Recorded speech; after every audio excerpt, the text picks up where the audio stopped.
Mirono binana ebyokweizo kw'okubanza 2024 kandi ine EVAS AKANKWASA AGARIKWOTSYA erizo bombo kubanza ikiriza mbase kubaninga kwisiyaho ombujire omwebimbezu yanga oisinesa yowe kakuta 7 tubaba yargari yabasa kubana shaba kandi yahabura abantu abarukurwa mu mahanga g'abajungu okurepa ngo bayikayo batere huru bahabura batahi babo obutajema amahanga gabo Afrika okukora emitwarize yabo nangwa no kubajema emicembe yabo etarikekwa neyamba entungu kumanga ga Afrika ebyona yabugamba haruterane rw'abanyishengero b'amahanga gatargamwe na gamwe nenga bagamberezi bayishengera binja kunyaka ba speaker abeteranire ahare speak resort munyonyo omurembo rwa Kampala katubirebe. We are more comfortable than the trees. They were warmer, rain-free, and safer. It is therefore this change in science and technology that is always the primer.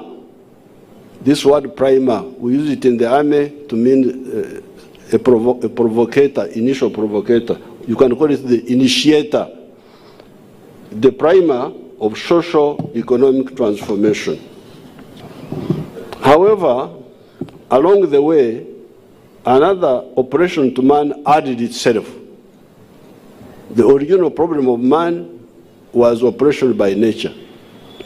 But along the way, another form of oppression added itself.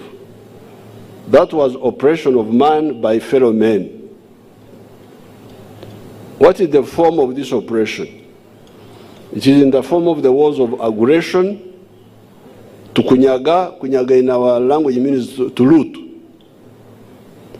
To kunyaga cattle and capture women, enslave, make bahuku, slaves, displace people, ethnic cleansing, colonize, or simply dominate indirectly, even if one does not physically occupy the other person's territory, i.e. neocolonialism and semi-colonialism. Why oppress? It is because of greed. Yet this oppression of man by fellow men is totally unnecessary and is also satanic and pagan. Indeed, St. Paul, in the book of the Acts of the Apostles, chapter 7, verse 26, writes, and this is in quotes, "And he," meaning God, "has made from one blood every nation of men," you former Africans, all of you, you are from one group, "on all the face of the earth, and has determined their pre-appointed times and the boundaries of their dwellings, so that they should seek the Lord." This is what St. Paul says, that we are all from one source, but we were given our lands, each one was given his area, and the boundaries thereof.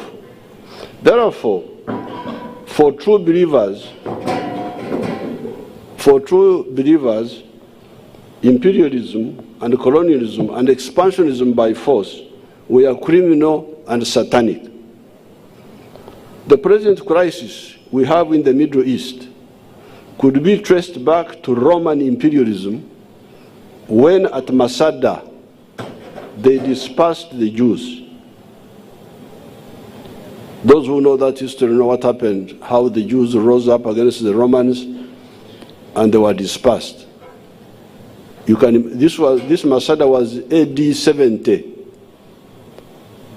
AD 70, that's when I think it happened, if my history is still good. Up to now, we are dealing with the mistake of the Romans. You can imagine.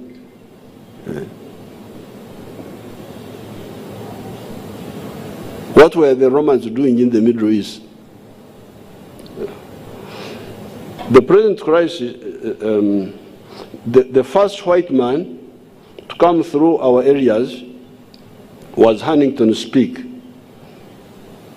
He was an army officer from Britain, and his friend Grant in 1862. Here we had never seen any non-black person until 1851, when an Arab called Ibrahim came here That was the first non-black person our people ever saw. And they thought he had no skin. They had never seen, they thought he had no skin. Although grant and speak were sometimes delayed by some greedy chiefs, they managed to go by land from Bagamoyo in Tanzania all the way to Alexandria in Egypt. These two British explorers went through here, just two of them, peacefully, all the way from Tanzania up to Alexandria in Egypt. Speak himself writes in his book, The Discovery of the Source of the Nile, on pages 94, 95, how the Baganda, one of our groups here, at Mtesa's court, at Mtesa's palace, Mtesa was one of our kings here, were admiring the items of trade he had brought, textiles, etc., by exclaiming. He writes, he writes wrongly because he writes in our language. He says that the people were saying irungi, irungi, meaning chirungi. It is good. So the people were appreciating the products which Speak came with, some of the products like textiles and so on. In Karagwe is in Tanzania, the benevolent and gentle giant king, Rumanyika, gave so many gifts to these strangers, milk, beef, millet, so much that they hardly used any of their own resources when they were there. It was therefore possible to develop symbiotic relationships at that early stage among free peoples of different lands and continents. What was colonialism and imperialism then for? What was the historical role of imperialism and colonialism? It was for greed and ignorance. We had to have vicious anti-colonial wars in India, the mutiny of 1857, the wars in Vietnam, China, Kenya, the Mau Mau, in Mozambique, Angola, Zimbabwe, Namibia, South Africa, Guinea-Bissau, to solve this problem now. Instead of coming like Speak, who came to explore and to trade, and he went peacefully all the way, now, when colonialism came, we had now to fight colonialism. This is not talk of the most destructive inter-imperialist wars, the First and the Second World Wars. Those wars among Europeans, Germans, British, what have you, all those wars in which we were involved. I am called Museveni. My name is Museveni because our parents, the word Museveni is a corruption of the English word seven. Now, the 7th Regiment of the British Army was where many of the Ugandans served. So in their Bantu way, Bantu is our language, they said Aba 70, the people of the 7th. That's how, so Mo 70 means one colonial soldier, so I'm one of those colonial soldiers.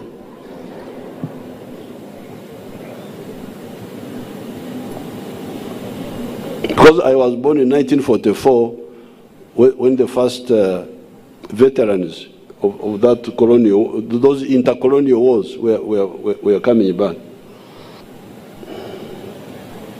When the dangerous illusion of empires was defeated, this is now how I come to the Commonwealth. Because when you talk of the Commonwealth, you must talk about it thoroughly and seriously, not just talk.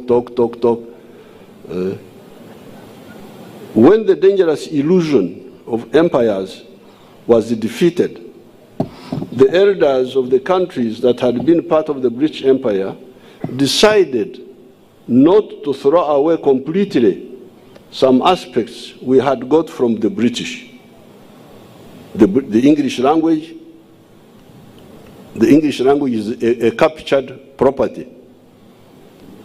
I now speak it. If I want to insult everybody, I use English.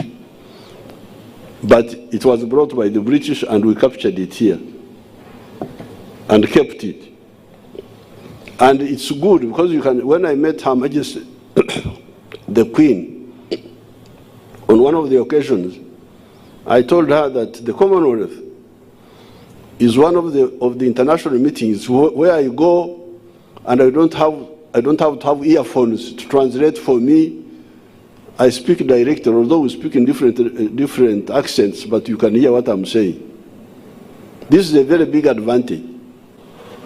Adam Smith helped us by clarifying the ideas of the free market in his book, The Source of the Wealth of Nations of 1776, exposing the mistakes of the physiocrats and the bullionists.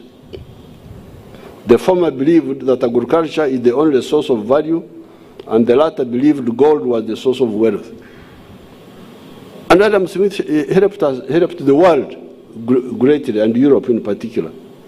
Although the ideas of Adam Smith helped the free market by clarifying the role of specialization, division of labor, free enterprise and exchange, they had not and maybe could not have done so foreseen the limitation of their ideology when it came to aggregate demand and the role to be played by the state. That is how Maynard Keynes comes in after the capitalist crash of 1929. Yet Karl Marx had pointed out the importance of central planning some years before in his manifesto of 1848. All these ideas about society, especially wealth creation, add something, although they may overlook something else. We, the calm and greedy and development-minded people, have benefited from all these different and sometimes contradictory ideas. That is how we have been able to turn a very bad situation in Uganda into a positive one. I commend this approach to the Commonwealth, and it is my honor to declare opened the conference. Thank you very much. Gntv AGARIKWOTSYA ndi Clinton Nahab. Abaye kibina ekya NRM ekyalwanyisiriza ekiri omutegeki barge babasakwa nibagabira abantu ba Makindye obuyambi bw'ebyokulya abaharimu obuhunga omuceeri n'ebindi. Abantu aba bakija kuba nibateerwa enjura y'amaani kandi yasiisira emisiri yaabo nangwa ekawerekereza n'amagara g'abantu abamwe. Katurebe nk'oku byagenda.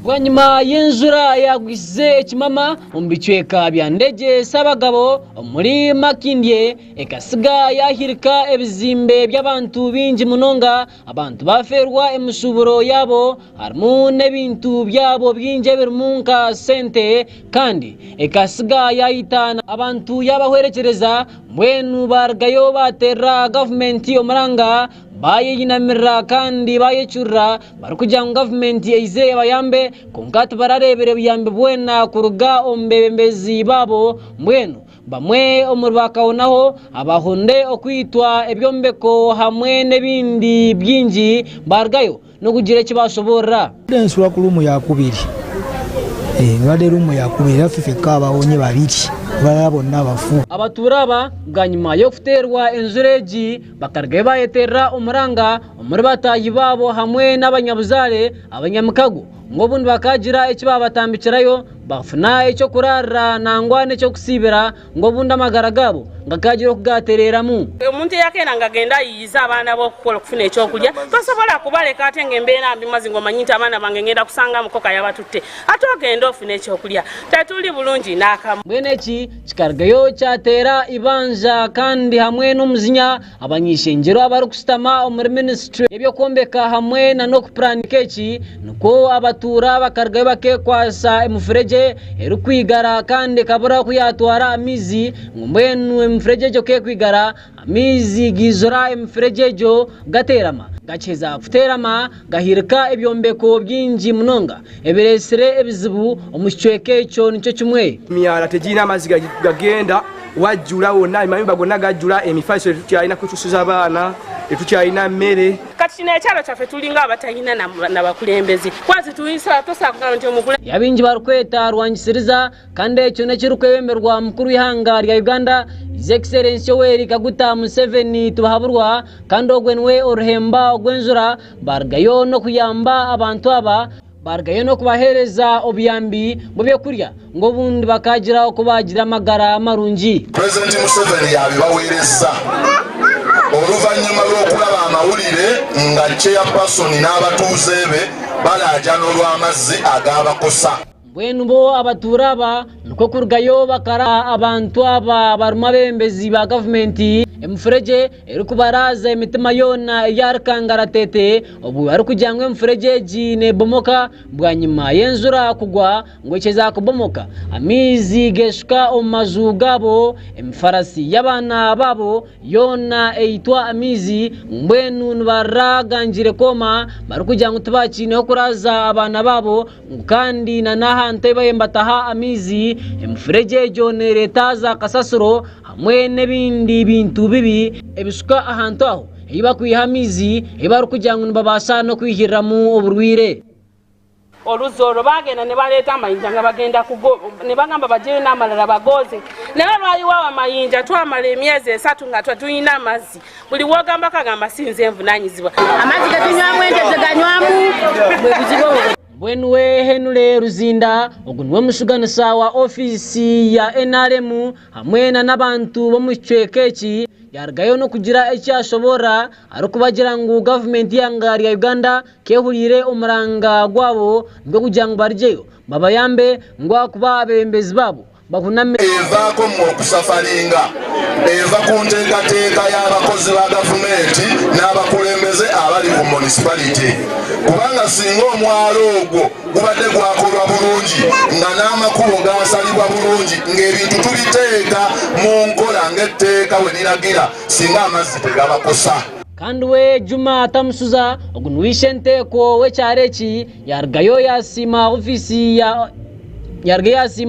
ya NRM hamwe n'abembezi bona abiza nabo abwo buyambi bwemere ari kugira ngo babuzurwe cyo kurara n'abana babo bemba basabe cyo kurara babure cyo kubagambira Sprite yaddire birigoma by'amazi n'ebitunuza mu makuba agakirira amazi agabo wagulu bongole yonna gakirire ne waffe ate ng'emyala tigizimbiddwa kandi bamwe ombatura becyareki nabargayo kusima abembezi babo ababayambere kutera omuranga omofficeji bakabahereza obuyambi yasinungi yadeko bola tusanyukide nteekateeka ya gavumenti ne tujja akawunga okafunye akawunga kakano ebijajalo bibiri alhamdulillah okulembeze afe mwebale ombintu ebyaretwa nko byambi obubyo kurya harimu obusaho bw'ebihimba obusaho bw'emiceri hamwe n'obusaho bw'obuhunga okugira ngo bukayamba abantu becyareki abatirwe enzura kandi omutunga mwingi gukashenyura ebizimbe byabo gukasiga gwita abantu kandi nabandi bakaburwa abantu babo hamwe n'ebintu byabo ahabwa Gntv AGARIKWOTSYA ndi Clinton nabo twazanshyonga z'ebyokwerinda ebitongore ebyokwerinda bitarimo namwe byargayo byabasakwana bishobora hanshonga ez'abantu batwirindware bagira ngo ebintu bimwe omubuzoberesire obuhenda buragiro nibwirisa karungu mu ihanga ya Uganda omugambirizi wa UPDF mu ihanga ya Uganda orukumanywa nka Major Charles Kabona yargayo yabasakwana shabanya Uganda bona okurenga bazabuzora misho kandi babasakwana bamanyisa abebyokwerinda hagire kibareba ekitari cya butosha omucyanga cyabo katubirebe Gwanyuma yechita abantu kwerisa karungu kandi chikehimbisa ombichweka bitari bimwe byo mwihanga ryitu Uganda abibyo kwerinda bitari bimwe na bimwe ebirimunka mahegi hanga ya Uganda ga Uganda People's Defense Force hamwe na police ya Uganda bargayo no kushobora akiri kugenda omisho nebyo kwerinda omwihanga mbwenwe urwo mugambirizi wihegi hanga ya Uganda Major Charles Kabona yargayo no kushobora ebyo kwerinda okubukwise nibigenda gamba nti enebade isolated incident kubanga abantu abakyamu bayinza kutuusa obulabe ku muntu yena na ngumbweno muze ahabuzora misho nga buli omu wena mu gwanga kobere businessman kobere police kobere prisoners kobere omuntu wa bulijjo kiba kikulu nnyo okulaba ng'oli bulindaala olusitute conscious ng'ogenda waka ogenda sawa meka kikulu nnyo otambude nani oyogede nani ku simu kati olabe ng'olusitute conscious abona yargayo no kushomesa abanya-Uganda nangwa no kubahabura hanga rya Uganda ebeni yakora okuchondoza na bwanyimane iza kubalete ya reporter ahabwakiye kita abantu kirumuni nichehimbisa umihanga rya Uganda kandi kiri kukireta cyo nikiha yafo kine kibadeko I take it as a criminal act by negative elements abantu abakyamu naye ndowooza since the matter erimu police investigate etandise ku investigatinga it will get to the bottom of the matter and get the truth and the perpetrator evil will be identified and dealt with accordingly. Kabona yahamiza abanya-Uganda ngwaba babisha tabakabura kukwatwa nuba kweshereka obukwinganaki nibiza kukwatwa mwenu bahereze polisi omugisha ekoro kuchondoza kwayo nabwanyuma ababisha bambiza kukwatwa katika tuwe polisi ekiseera ekoro mulimo gwayo ogwo kunonyereza fe tuleke okutandika guesswork oba enakwendala bamiswinga social media bagimisusinga gwe novaayo notandika okuspeculatinga notandika okuwa conspiracy theories kino na kino tobitegera bulungi. Major Charles Kabona yargayo yasaba abanya-Uganda ngwabo ine ekintu kyona ekyorebere omucyanga cyawe ngwaha kuba bahekera abantu bakuza mu tawuni ngwabantu babarebe kwa ahansi ombyaro mbwenu wareba omuntu otamucenga ningashi wareba byakukora otabicenga reportinge aha polisi ekurihihi ningashi abekitongore cyebyo kwerinda ekikurihihi ngobundi bakagira okuba kuyamba ngo kandi waza kuleta reportejo ogirete aha speed ya hirihiri ngo akuba abantu abantu bakore bintu byabo a speed mpango mnonga obango ino byotegeera ko tukusaba genda ku police reporting ugambe ze ndina ku information iza kubayamba gitware police kubanga police eba mandate yayo okuinvestigatinga criminal activities katika tuwe police ekiseera kimala naye obango information eyinza kuyamba police nago gitwale ku police naye tulina suubi police ejja kukola omulimu gwayo nga bulijjo abantu abakyamu bajja kubategeera ate bajja kutegeeza ng'eggwanga naye tubasaba namwe mutuwe information ate mutuwe information eri timely information singa kintu kirabye ku makya totuwa information shawa 10 kubanga teyinza kutuyamba tuwa information eri immediate mwine simu zaffe mwine simu za polisi mwine simu za bakulembeze bamwe ngolabye kintu nga tokitegeera bulungi oba oli suspicious to information nenyaga kubagumya nga bana Uganda. Major Charles Kabona no yagumiza mukandi akagumya abanya-Uganda bona ngwahureba uhumwire babukare ngwe binte byo kwerinda bariyone babukwasa engaro ibiri kandi ebyona biri omikono yabo bonka byo kwerinda nibiza kubiteka omunteko ndatina bana Uganda mubere bagumu nkigambe incident eri isolated fe ngabyo kwerinda tujagenda maso kulaba nga tukuma abantu baffe nebintu byabwe ate nga tunyweze byo kwerinda mu gwanga nga bulijjo kandi woryo mugambirizi wa polisi omchweka echa Kampala hamwe n'emyanya ejeherire Patrick Onyango yargeyo no kushobora ngaba kugubabo abarukora bya karimagezi hamwe no kuchondoza baherize kubana batunga obutambi ogwakwasirweza kamera enkesi uzete CCTV cameras okugira ngo zikaba yambaho okuchondoza achita abantu ekyereze kubaho ekyagendiremu driver wa Pastor Bugingo ngo kandi eshayona polisi nereta reporter abakugu baffe abakola ku ICT jo basobodde okufuna obutambi bwa kamera nkesi mu luguudo Pastor Bugingo ne munne gye badde bakozesa ku lunaku olwo paka ku kifo kye babakubidde kati batandise oku-analyzinga kwenenya okulaba kiki kye bayinza okufuna mu butambo obwo.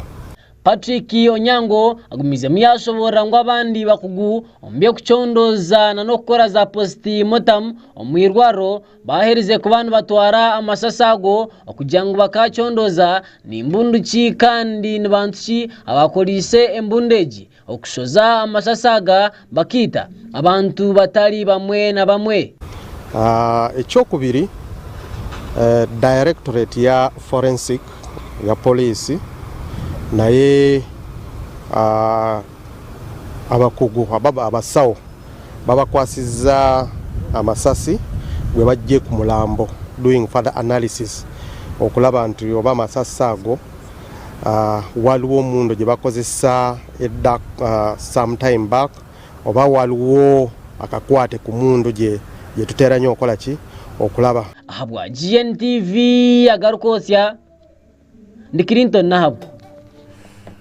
Webere mnonga Clinton Ministry y'ebyesente yahereze kubanishoza esente zirije kwaniskita abatura abo mu division ya Nakawa abahihi na Port Bell abantu bagambwa kuba ebyakwasirwe enguto kandi omnyishinjiro wa Nakawa eyaburugwizoba ogweni Honorable Ronald Barmwezo yarigwe yashobora kubarije kwani bashashurwa buri omwe akabaza kuba natunga esente z'omushemerire katubirebe.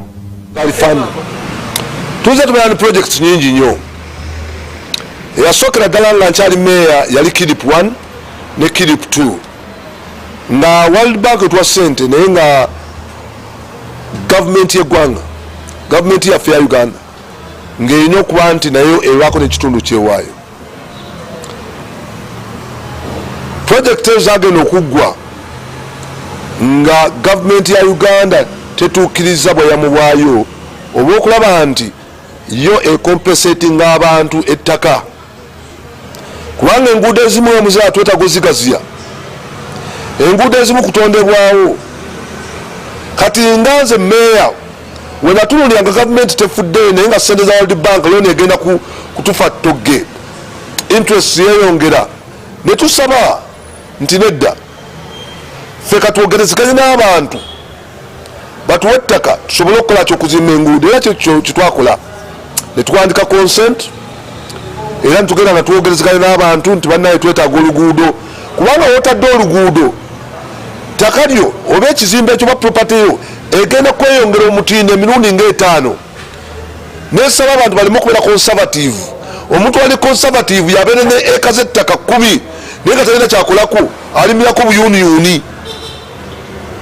Nembagamba nti property yabwe ejja kulinnya omutindo tugezeeko nnyo okulaba nti tuwaayo ettaka kubanga weetaaga fuuti emu fuuti 2. Awo nno bwe twamula project eno wajja project endala gye bayita ya ADB ne tufuna loan ya $1 million 288 nga sente ezo zaali za kukola enguudo kilomita 69 okusinziira ku KCCA ng'era zirina okukola okugula emmotoka bus ze bayita eco-friendly bus ezitakosa butonde bw'ensi butonde bwansi 50 nga kuliko obutale bwewandulaize oyita roadside market obutale 10 nga kuliko obutafuna looni nga gavumenti yalina okuba nti ewaayo $1 million 11 ng'ezo nezo zigenda okukola ku compensation nga bali bagenda tuwa looni eyo on condition nti gavumenti etuukiriza abo ntono ngawo nno wandi bali wetagisa okulaba nti tu compensating abantu. Tetwagala sente ezo ziddeyo era ne tusaba project etandike nze omu ku bateekawo pressure project etandike kubanga abantu kyebetagaza enguudo betufiirwa olw'enguudo embi binene nnyo okusinga sente ziri zitafunye netandika okubiriza abantu bakkirize tutandike oluguudo libadde zitandise kati World Bank kwekuvaayo si World Bank African Development Bank kwekuvaayo n'ebintu bingi byesaba okutuukiriza. Ministry of Finance nebakuwayo biliyoni ezo 46. Ekyokubiri waliwo omuntu yali akwatagana omuwa amagezi ku butonde bw'ensi ku projekiti eno naye nga tannaba kulondebwa otegera bulungi baali bamulowooza KCCA naye naafuna omulimu omulala n'abanga guno yagutta kati nga baali beetaga replacement zezo conditions si kinene nnyo kyendowooza nti kigenda mu maaso buntu butono buto busobola okutuukirizibwa. Ekiyinza okuba ekizibu naye ate nga nakyo kisoboka ye gavumenti ya Uganda Minister wa Finance wamu ne PSST okwata sente biliyoni 11 million dollars 11 okuziwaayo compensating aba naye nazo tesobola kumala okusinziira ku bwetaavu. Project eno wetuma nga tugenda compensating abantu yeetaaga sente mpitirivu over almost 100 billion. Kakati tugenda kuyimiriza nguudo ng'abalwa abagenda mu kirutu ekkubo bbi nnyo tugambe nti tulindeko paka banatuwa sente gavumenti wenetuwa sente eza compensation ezitagenda na kumala kubanga babala sente za compensation ezo nkubulyanga engineer tezisobola kumala biliyoni 40 mugoni wagenda okuyita enguudo compensation tezisobola kumala. N'olwensonga tusaba nti tulabe nga tukkiriza project eno genda maaso kubanga abantu badde balindiridde kati okugeza Port Bell Road ebuzaako emyezi nga 24 emyaka nga 2 eggwe wetufunayo kyonna kyonna ekiremesa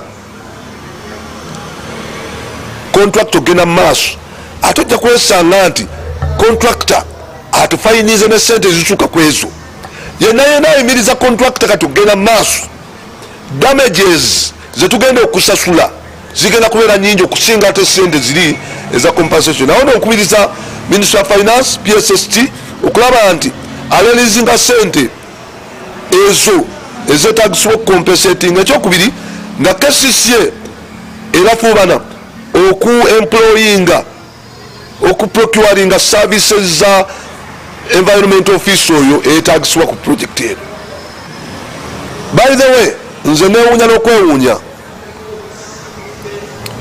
Lord Mayor okusinziira ku act ya KCCA yatukulira ffennaawo mu kukola strategies n'okulaba nti programs za gavumenti zitambula yakulira bino byonna ensobi zino zonna zaliteekeddwa ku ye kubanga yalina okulondoola government programs yalina okukola strategies naye kirabika waliwo bitatambula bulungi oba oluusi byali akoze ekyanokoddeyo nga biganye kati awo ye kwe kujjayo nga omuntu alina okulaba nti sente z'omwomuso tezononeka kyayinza okuba kusinawo mutegera bulungi naye kyayinza okuba nti agezaako okukola kwe kulaba nti wabeerawo value for money. Mmanyi bulungi nnyo nti ba key players tubeera bangi omutuuze key player mu development ya nation wolaba nga babba sente z'omwomusolo babba semingi ku project nota ku banduulu ekyagwogenda okufiirwa era mutandika okudda mu exhibition z'enguudo. Nze ng'omubaka parliament buvunaanyizibwa bwange okukulondera sente z'omwomusolo Lord Mayor yalina okulaba nti ebikolebwa amala obikkiriza ate nebikolebwa okusinziira ku nteekateeka gyateekateeka. Kaakati wajja n'akuba enduulu ng'ate alina okuteekesa mu nkola awabeerawo ekikyamu ekigenda mu maaso. Tumusaba abeere mulambulukufu tubuddeyo enkya n'eggulo nga tugamba nti wabeerewo value for money era mumanyi bulungi nnyo tukweno project yennyini ba project engineers si ba project engineers abakola engineers estimate abo abaavayo ne bagamba nti sente looti ejja kutwala sente bweziti baali batukoze ekibi nga waliwo project emu oba lot 3 sijuka bulungi oya lot 3 nga yalina costinga contractor yali ayagala biliyoni za 15 naye bateekako biliyoni 2,800 and something. It almost doubled. Billion 2 yali agala 123 n'ateeka 240 oba 3 kwegamba nga twasobodde okulidiiminga biliyoni 12 ku looti eyo. Kakati bulijjo tunafunanga abantu ab'ekibugwe bakole emirimu gyaffe, abantu abatalina mutima oba abakoze katens ne ba contractors, ne tutateekawo pressure eyo ffe nga bannabyabufuzi nga Lord Mayor jakola nti sente z'omusolo zigenda zonooneka togge zifa togge. Njagala okwebaza executive director abasobodde okulengera ekintu ekyo ne bagezako nnyo okuteekawo embeera nti ba contractors ate bateekawo bids. Habwa GNTV AGARIKWOTSYA ndi Clinton nahabwe. Omakuru g'obusasi okurwa mu Rubindi omushaija emberakariju abasekwa naita omukazi we n'omuhara kandi ari kugira ngo abere n'abatura okumuremesa omukazi we wa kabiri. Erizooba gasiibaga ry'amazika n'okurra n'okucura omu batura nangwa n'abebembezi oba abantu baziika emibiri y'abantu babiri aba. Katubirebe.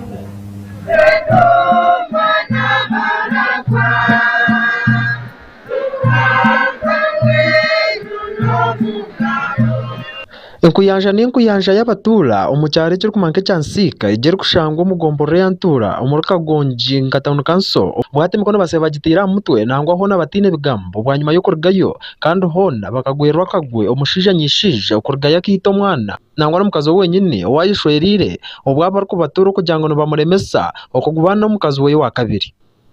Omukazi orikumanka bashabe Francisca hoona nangwa n'omuhara arikumanka aine Mbabazi Ruth nibashangirwe bafiirwe omunju kandi aba nkiteekateekwa ngwiba niwarugirayo akabiita atyo kandi hoona emitumbi yabo akagireka omunju efundikirwe emifarasi.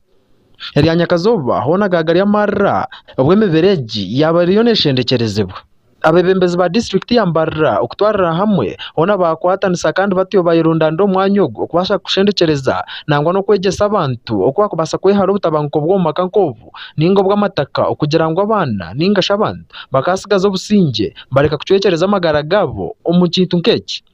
Omu kuganiraho n'abanyishengyero abarikukiikirira abantu ba Mbarra omu ishengyero ry'eihanga rya Uganda otiiremu na chairman w'entebe ya Katano ahabwa district n'emwe ya Mbarra RDC kandi nangwa na Kawo boona barugayo n'okujumirira ekintu eki bakugira ngu n'ekintu kibi munonga kandi abarugye bakakora eki batwarwa omu kihome.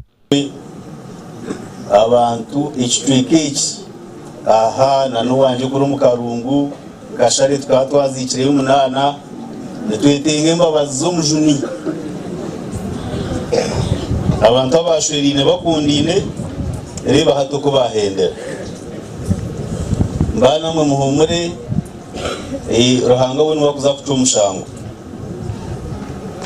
nyine kandi munywani wanje niwagira eky'abantu batano nanye tinkukiikirizamu ahabwokuba aba bakozere eki already gavumenti bakwasire kandi aba banda mukwirusya tibireka kwate nebibireho numbasa kubateekateekaho numujya ngo abena bakwera side egi konka tuwaragira okungwatemu bakore ekikorwa eki mwe nabo mbasasire kandi n'abataka bari twera ngo tugaricyaha tuze kurra ngo orubaju oru rwahororo aba twakwasire obumwari gavumenti yone ryaha abantu za kudiringa nabo mpaka kureba ngo amateeka gakora umurimo gwabo abantu bashimye kugaruka mu bantu ababisire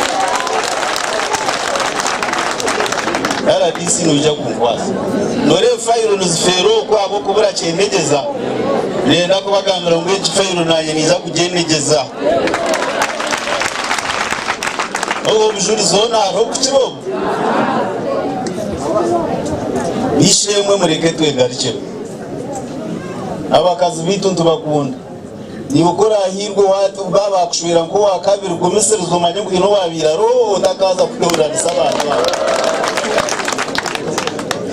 abataka junurwe abataka gire mukaranzi matikiza cyukankurata okwine ko mushije ibibera mbere cyeraho ni bishaza mu gurukimwe abinja barya uko marakushora umukazi wamusyemuka hati ugariko tandika kumuleta nkeserevu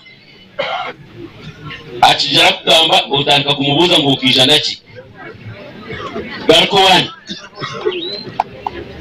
bora ashwero mukazo karangu wa mushuka bora ashwero mukazo karangu wa mutwaro mukanisa wa mugita bora ashwero mukazo kamutwaro wa disogo bakakugitirayo bora ashwero mukazo kamutwaro wabo kamwanjoro tuninye mwine sewe nyabo azironga aziraba chimo rumba room nikahurira ngo guzitaka umukazi atatiriho umukono ibintu kugamba mpaha abakuruga buheju bari yahantu bakimanya buheju ngakore imyaka 3 and this was the law akuna mchezo so imwe abakora wagira appetite mu reduction umukazi wa kabiri omukazi ogwo wa leta utakaga kukiza kashara akabanza kubiri n'umukazi mukuru banzo yepime umumpare amwina n'umusha ubiri uzashira umukazi wa kabiri. So I think Mr. Chairman, LC5 and members of parliament, we need to be serious on this. Ibiroho n'imihondano yo mumaka kandi neyekusa ahakurwana n'amataka kandi garika yekusa ahabitukuza bungu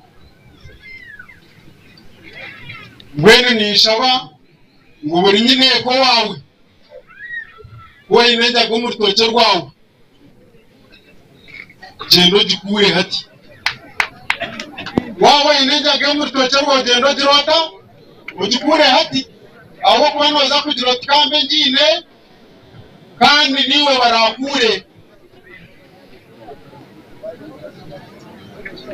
abakazi bari jo mukanko kumagure tiona rebo ya kigamba umirembera iwashanga ubukeri watambuza okorezuku twakukenera kuwa kutunga omugisha niza gweta mubiho okashanga omushija owaza kushwera be yagizire ondijo mukazi okijo ryo mukazi wa kabiri manya position yawe nabeshengereza manya position yawe deka kwijo makagabandi kugacwanyagura deka kwijo makagabandi kwina zabana buwashangamu hazaniwo kwisura kusara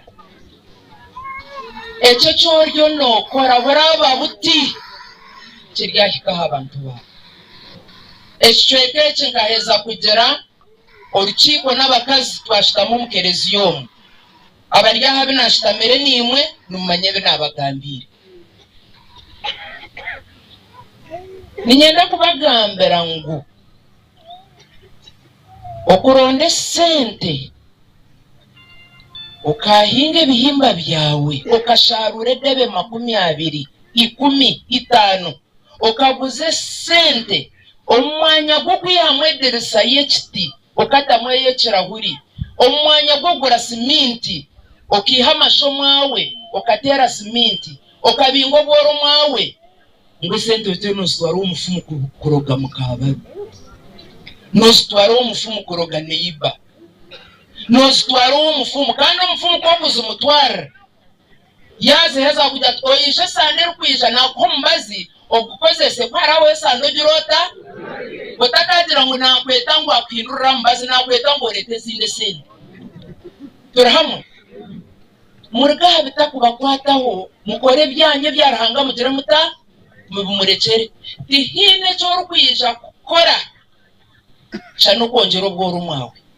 za asimu aha wa GNTV omulimbara nago busasi banyakwetendera mukama bahumze kurungi agono tabatoine omwabazi yogo konkankiriza baze kuretere ebyababwiye bembere ometaite ya garikosi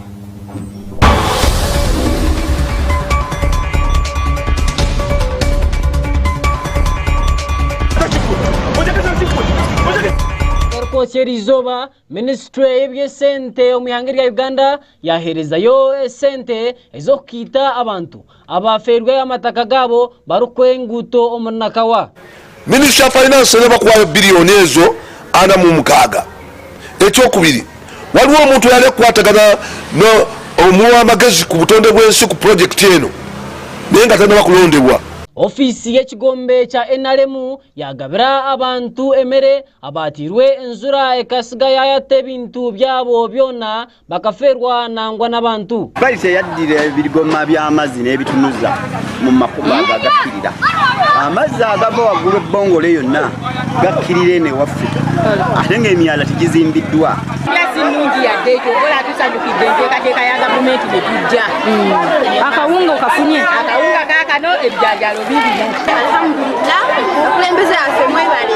Mukuru w'ihanga lya Uganda yahabara amahanga g'abazungu okugira ngu bareke kutusibaho ebintu ebitari kubaasa. If you think you are right, influence people by example. Do that. No, you do good things. Then the people will see that what you believe is good, and they will copy you voluntarily. Nagand AGARIKWOTSYA.